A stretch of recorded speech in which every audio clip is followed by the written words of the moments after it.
अनंतनाग में एक महिला द्वारा आत्महत्या करने के तुरंत बाद मृतक महिला के परिवार ने शनिवार सुबह कथित तौर पर उसके ससुराल वालों के घर को आग लगा दी। एक अधिकारी ने समाचार एजेंसी कश्मीर न्यूज ऑब्जर्वर को बताया है कि एक महिला ने अनंतनाग के मोमिनाबाद इलाके में अपने घर पर कथित रूप से फांसी लगाकर आत्महत्या कर ली है। उन्होंने कहा है कि मृत महिला के माता पिता के परिवार ने उसकी मृत्यु के तुरंत बाद उसके ससुराल वालों के घर को आग लगा दी। परिवार ने आरोप लगाया है कि उनकी बेटी के ससुराल वालों ने उससे यह चरम कदम उठाने के लिए मजबूर किया। हम इस बात की जांच कर रहे हैं कि आखिरकार किसने उसे इस तरह का कदम उठाया। अगर पुलिस अधिकारी सही साबित होते हैं तो हम सख्त कार्रवाई करेंगे। जी, हम इस वक्त बिल्कुल मौजूद हैं मोमिनाबाद में, जहाँ पे आज सुबह दिल को दहलाने वाला जो वाक़ा यहाँ पे पेश हुआ है। वहाँ पे जो घर वाले हैं उस लड़की के, जहाँ पे वो यहाँ आगे होंगे, यहाँ पे पूरे मकान को आग लगा दिया गया। अभी जो यहाँ पे ये फायर एंड इमरजेंसी कर्मचारी जो आए हैं उनको भी वो बुझाने नहीं देते हैं। वन प्रभाग भदरवाह के नीरू रेंज में हरे देवदार और देवदार के पेड़ों का नरसंहार अपने चरम पर जारी है।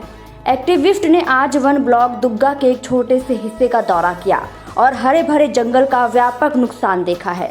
डिब्बे 1 से लेकर 66 तक सभी डिब्बों में स्थानीय कथित बेरोक-टोक कटिंग चल रही है। टिम्बर माफिया विभागीय माफिया के समर्थक के साथ सक्रिय है। स्थानीयों ने LGUT जम्मू कश्मीर श्री मनोज सिन्हा से अपील की है कि वे इस मामले को देखें और दोषी अधिकारियों के खिलाफ कार्रवाई करें।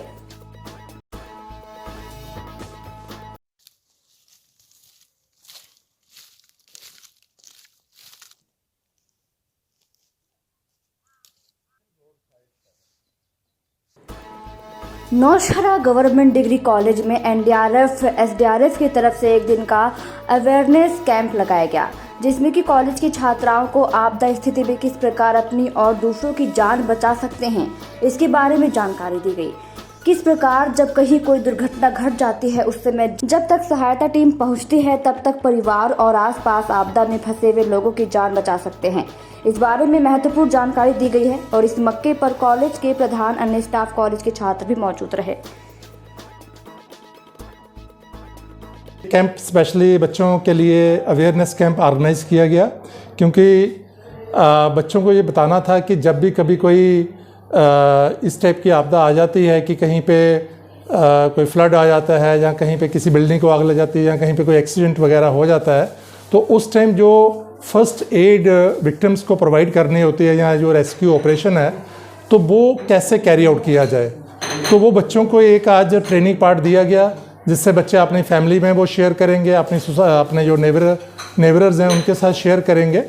और उससे ये है कि एक अवेयरनेस आएगी कि जब भी कोई ऐसा कुछ प्रॉब्लम हो जाए तो उसमें ये जो फर्स्ट एड प्रोवाइड करनी होती है वो ये प्रोवाइड कर सकें। और फिर जो कंसर्न्ड SDRF की टीम है या सिविल डिफेंस है या मेडिकल डिपार्टमेंट है, तो उनको बाद में ये कन्वे किया जाता है, तो उसके बाद वो उनकी टीम्स आती हैं और बाकी काम वो करती हैं। तो ये एक बहुत ही अच्छा प्रोग्राम रहा। और बच्चे जो हैं उनको NSS के जितने भी स्टूडेंट्स थे, उसके अलावा कुछ और स्टूडेंट्स थे, हमारे स्टाफ मेंबर्स थे, सभी ने इस प्रोग्राम को अटेंड किया और ये इनके लिए बहुत ही बेनिफिशियल रहेगा in the long run. Piyush Singhla ने आज संबंधित अधिकारियों को रमजान और बैसाखी त्योहार के पवित्र महीने के लिए सभी आवश्यक सेवाओं की उपलब्धता सुनिश्चित करने का निर्देश दिया। इस अवसर पर SP ACR SDM CMO PDD के सदस्य, जल शक्ति AD फूड CA और PD ARTO सभी नगर पालिकाओं के कार्यकारी अधिकारी, डाइट, फायर और आपातकालीन सेवाएं, तहसीलदार और अन्य संबंधित अधिकारी मौजूद थे। DC ने सभी बिक्री केंद्रों पर गैस और केरोसिन के अलावा पर्याप्त राशन की उपलब्धता पर जोर दिया है। उन्होंने विशेष रूप से सहरी और इफ्तार के समय में बिना किसी बिजली कटौती के नियमित बिजली आपूर्ति के लिए निर्देशित किया। डॉक्टर सिंघला ने संबंधित अधिकारियों से कहा है कि मानक गुणवत्ता वाले मटन, पोल्ट्री, पक्षियों, सब्जियों और फलों को सुनिश्चित कीमतों पर उपभोक्ताओं को बेचे जाने के लिए नियमित रूप से बाजार की जांच करने के लिए कहा गया। उन्होंने विक्रेताओं और ग्राहकों दोनों द्वारा कोविड-19 के पालन के अलावा गैर कानूनी मुनाफाखोरी पर सख्त जांच के लिए भी कहा है। टैक्सी यूनियन कटड़ा के सदस्यों ने बैठक कर जारी वर्तमान स्थिति पर विचार विमर्श किया है। बैठक की अध्यक्षता टैक्सी यूनियन के प्रधान नारायण शर्मा ने की है। इस मौके पर उपस्थित चालकों को आ रही परेशानियों पर गहनता से विचार विमर्श किया जा रहा है। तो टैक्सी यूनियन कटड़ा के सदस्यों ने बैठक जारी कर एक वर्तमान स्थिति पर विचार विमर्श किया है। बैठक की अध्यक्षता टैक्सी यूनियन के प्रधान नारायण शर्मा ने की और इस मौके पर उपस्थित चालकों को आ रही काफी परेशानियों को लेकर यहां पर विचार विमर्श किया गया। हमारे जो चेयरमैन साहब हैं सुखदेव सिंह जी, तो उनकी अध्यक्षता में आज ये मीटिंग रखी हुई है कि आगे जो आने वाला टाइम है, जैसे ये कोरोना महामारी जो बढ़ रही है, तो उसकी गाइडलाइन को फॉलो करने के लिए दूसरा ये आ गया कि कटरा में पहले तो अपना जनवरी और फरवरी में थोड़ी सी यात्रा चली थी, तो उससे हमें उम्मीद हुई थी कि यहाँ पे हमारी जो रोजी रोटी है वो चल सकेगी। लेकिन अब जो हालत हुई है यहाँ पे कि आज की डेट में जो 1.25 लाख के करीब जो रोज़ के केस आ रहे हैं, उससे वहाँ पे तो बंद है, लेकिन कटरा में बहुत ज़्यादा फ़र्क पड़ रहा है, जिससे हमारी रोजी रोटी जो है वो उसके लिए रोजी रोटी के लिए हमें लोगों को मुश्किल पैदा हो रही है। तो उसी वजह से हमने आज अपनी ये मीटिंग रखी हुई थी कि आने वाला समय जो है तो उसको कैसे हमने डील करना है। बीडीओ कहार पंचायत घरताता के लोगों ने पुनर्मिलन के लिए टंटा का दर्शन करते हुए कुछ जेन्युइन मुद्दे पर प्रकाश डाला है। बीडीओ कहार ने 1 सप्ताह के भीतर ही हमारे समाधान का आश्वासन दिया और जारी किए गए आदमी को अकुशल और साथ ही साथ कुशल भुगतान 2016 को आज तक जारी करना था।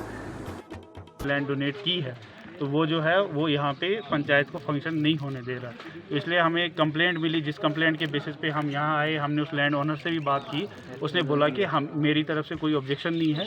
तो उससे जब हमें उसकी तरफ से कोई ऑब्जेक्शन नहीं थी तो इसलिए हमने ये पंचायत घर खोला और इंशाल्लाह आज के बाद जो भी इजलास होगा वो सेक्रेटरी पंचायत को भी डायरेक्शन दी गई और सरपंच को भी बोला गया कि आज के बाद जो भी इजलास होगा, पंचायत का कोई भी फंक्शन होगा, कुछ भी होगा, वो इस पंचायत घर में होगा। और जो भी पंचायत के लिए जो भी सामान आया है आज तक, चाहे वो फर्नीचर हो, चाहे वो डेस्कटॉप हो, चाहे कुछ भी हो, चाहे वो इंटरनेट की फैसिलिटी हो, वो सारा जो है वो यहाँ 1 हफ्ते के अंदर अंदर सेक्रेटरी पंचायत को डायरेक्शन दी गई है कि वो सारा सामान यहाँ लाके और वो बाकी सब इंस्टॉल करवा के यहाँ से पंचायत घर जो है इंशाल्लाह आज के बाद यहीं से फंक्शन करेंगे। बामलोना कंगन गदरवाल के लोगों ने सुनसान तरीके से धरना प्रदर्शन किया, जिसमें कि स्थानीय लोगों का कहना था कि जो लीगल कंस्ट्रक्शन तरीके से जो काम हो रहा है उसको रोका जाए और अभी तो हम चुप्पी साधे हुए हैं। अगर ये काम नहीं रोका गया तो यहाँ पर हंगामा हो सकता है, जिस पर एसडीएम गंदेरवाल ने कार्रवाई का आश्वासन दिया है। बहरमुची हो रही है, हमने इसमें तारबंदी की है। अब एक आदमी बोल रहा है कि मुझे इसमें रोड दे दो। तहसीलदार साहब भी यहाँ मौके पर आया, उसने भी बोला है मौके पर कि कब्रिस्तान से रोड नहीं जाएगा। मैंने उसके पास भी ये है वो काटी, उसने ऑर्डर निकाला, इन्होंने वहाँ रोड भी बंद किया। उसने ऑर्डर निकाला है कि जो यहाँ घास चराई में तामीरात इस लॉकडाउन में तामीर हुआ है कि वो हटाना है 7 दिनों के अंदर अंदर। अगर उन्होंने उठाया है तो ठीक, वरना हम इनसे वो चार्ज वसूल करेगा और मशीन लाएगा, वो डिसमेंटल करेगा। मगर आज तक कुछ कार्रवाई नहीं हुई। मैं इल्तिमास करता हूँ गवर्नमेंट से कि पुरअमन तरीके से हमारा ये मसला हल होना चाहिए कि खून खराबा अगर यहाँ हो गया ये बहुत बड़ा प्रॉब्लम होगा। अगर यही आएगा, इन्हीं लोगों का कोई नुकसान पहुंचा, ये बहुत बड़ी प्रॉब्लम होगी। अगर अमन से मसला हल होगा, क्या जरूरत है कोई। कल भी इन्होंने बहुत ही बड़ी यहाँ आपस में झगड़ा किया। मैंने बोला आप मत करो, मैं तहसीलदार के पास जाऊंगा, उससे फिर भी रिक्वेस्ट करूंगा हमारा ये मसला हल करो। ये बोलता है हमारे 13 मरला जमीन इसमें है। मैं बोलता है तहसीलदार साहब से अगर इनका 13 मरला है इनको दे दो, हम खरीद कर लेगा, हम क्यों इनका हक खाएगा। बारना में जिस इशू का आप जिक्र कर रहे हैं उसका एक्चुअली हमारी नोटिस में आया, कंप्लेंट आ गई कि कोई वहां पे इलीगली कंस्ट्रक्शन कर रहा है। जिस शख्स के खिलाफ हमें कंप्लेंट आई, तहसीलदार साहब ने उनको बुला के लाया तो उन्होंने कहा कि वो उनकी मलकियती जमीन है, लेकिन कागजात को देख के पता चला कि वो स्टेट लैंड है, वो स्टेट लैंड है। और तहसीलदार साहब ने एक डिमार्केशन, एक एंटी एनक्रोचमेंट ड्राइव के लिए एक कमेटी तश्कील दी और उसको बुलाया गया, उसको नोटिस दी गई कि 7 दिन के अंदर अंदर वो उसको डिमोलिश करे जो उसने इलीगल कंस्ट्रक्शन की है। तो मीनवाइल जो टाइम पीरियड था तो वो दूसरे कोर्ट में, एडी साहब के कोर्ट में चला गया अपील के लिए। तो they have asked for a report. इनसे तहसीलदार साहब से उन्हें रिपोर्ट एक मांगी है, तो जो तहसीलदार साहब ने 2-4 दिन पहले सबमिट की है। तो रिपोर्ट तो मांगी है और वो एडी साहब के कोर्ट में चले गए हैं, बट ये इलीगल है और गवर्नमेंट लैंड है, तो उसने इलीगल कंस्ट्रक्शन की है। तो इंशाल्लाह वहां से भी सीधी सी बात है कि गवर्नमेंट लैंड है, अलाउ तो नहीं करेंगे। वहां से जस्ट तहसीलदार साहब रिपोर्ट का इंतजार करें, वहां से क्या डायरेक्शन आएगी तो इस पर एक्शन किया जाएगा, एक्शन इनिशिएट की जाएगी।